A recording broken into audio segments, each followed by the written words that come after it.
Bonjour, je suis ravi de vous retrouver pour vous parler de nouveau d'illusions d'optique, mais cette fois on va parler de l'artiste Bridget Riley. Alors Riley est une artiste britannique née à Londres en 1931. Et son œuvre est basée sur des formes géométriques et des effets d'optique, hein. C'est pour ça qu'on va en parler. Et elle s'inscrit dans le mouvement Op Art. Alors le mouvement Op Art, c'est de l'art optique, hein. C'est un courant artistique vraiment basé sur les illusions d'optique. Voilà, donc il y a beaucoup d'artistes dans ce courant, dont Victor Vasarely, hein, qui l'a fortement influencé. Aussi François Morlet. Alors si vous suivez un peu mes vidéos, j'ai déjà parler de François Morlet dans des scripts Python, hein, pour dessiner à la manière de François Morlet. Voilà, donc parce que lui aussi, c'est pas trop dur d'essayer de refaire certaines de ses œuvres sous Turtle. Et là, on va justement essayer de recréer deux œuvres de Bridget Riley.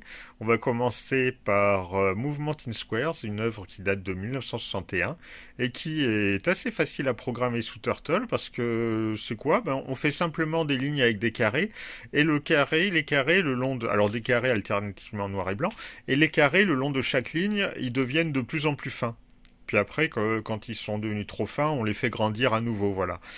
C'est juste ça. Donc c'est pas trop dur, hein. Je vous fournis le script Python, mais si vous avez suivi mes autres vidéos, vous reconnaissez des procédés déjà utilisés dans d'autres vidéos.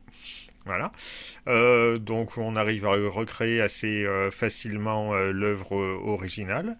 Mais on s'aperçoit que si on essaie de faire changer des paramètres, hein, par exemple la façon dont les carrés deviennent plus fins, on peut essayer de faire en sorte qu'ils soient pas trop fins, enfin au début que la largeur des carrés, le côté des carrés ne décroisse pas trop, et que d'un seul coup ça s'accélère, puis après, ou alors on peut essayer de le faire vraiment très progressif. Mais cela ne change pas beaucoup le résultat final, hein. De même, si on essaie de donner l'illusion que les carrés deviennent de plus en plus sombres au fur et à mesure qu'ils s'enfoncent, parce que c'est un peu l'effet qu'on pourrait voir, hein. C'est comme les carrés deviennent plus fins, on a l'impression qu'ils s'enfoncent, qu'ils s'éloignent de nous. Du coup, on peut se dire qu'ils deviennent plus foncés, mais c'est pareil. Au final, ça change pas beaucoup le résultat. Ce qui change, en revanche, c'est quand on s'éloigne de l'image ou qu'on la rétrécit. Là, il y a un effet supplémentaire. On a carrément l'impression de voir un rectangle, là où les carrés sont les plus fins, un rectangle apparaître. Voilà, et l'illusion l'illusion apparaît vraiment quand on s'éloigne de l'image, hein. Faut vraiment, ou alors quand on bouge autour de l'image, hein. C'est peut-être pour ça que ça s'appelle Movement in Squares. Voilà. Sinon aussi, il y a aussi Straight Curve. Alors, littéralement, c'est courbe droite. Ça veut bien dire, tout est dans le titre qui date de 1963. Donc là, c'est aussi facile, hein. Elle a créé un motif. Le motif, c'est simple, c'est un rectangle coupé en deux selon une diagonale. Une première partie est d'une couleur, une deuxième partie d'une autre couleur. Donc elle a choisi du noir et du blanc. Et c'est pareil, on remplit des lignes. Mais ce qu'il y a, c'est que le long de chaque ligne, la largeur du rectangle varie. Alors au début, elle est petite, elle augmente, puis elle rediminue, etc. Et d'une ligne à l'autre, cette fois c'est la hauteur, enfin non, le long d'une ligne c'est la longueur, et le long d'une colonne c'est la largeur qui varie. Voilà. Donc bien faire attention à ça, il y a deux paramètres à faire varier, mais sinon le script il est pas trop dur.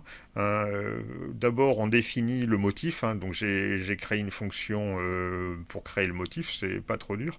Alors attention, on pourrait le créer à l'aide des forward et des left-right comme on fait des rectangles, des carrés, mais là ce qu'il faut faire, c'est déplacer le motif à l'aide de sa position. Du coup, c'est plus facile de créer le motif à l'aide des goto XY. Voilà. Comme ça permet de garder la position en mémoire et c'est plus facile à manipuler. Voilà. L'effet est assez sympa. Alors bien sûr, il y a aussi des paramètres à faire varier pour essayer d'obtenir un effet plus ou moins optimal ou comme on veut.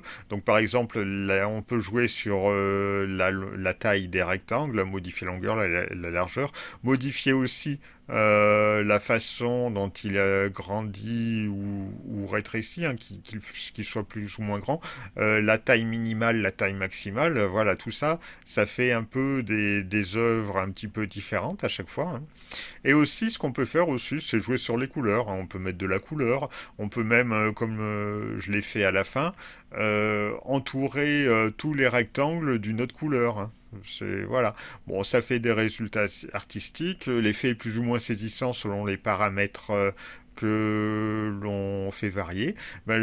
Pour ça, je vous encourage vraiment à essayer ces scripts, à les modifier vous-même pour faire varier les paramètres, voir ce qui se passe et puis voir ce qui vous convient le mieux. Voilà. Alors, n'hésitez pas à laisser des commentaires et à poser des questions. Puis on se retrouve bientôt pour continuer à parler d'illusions d'optique.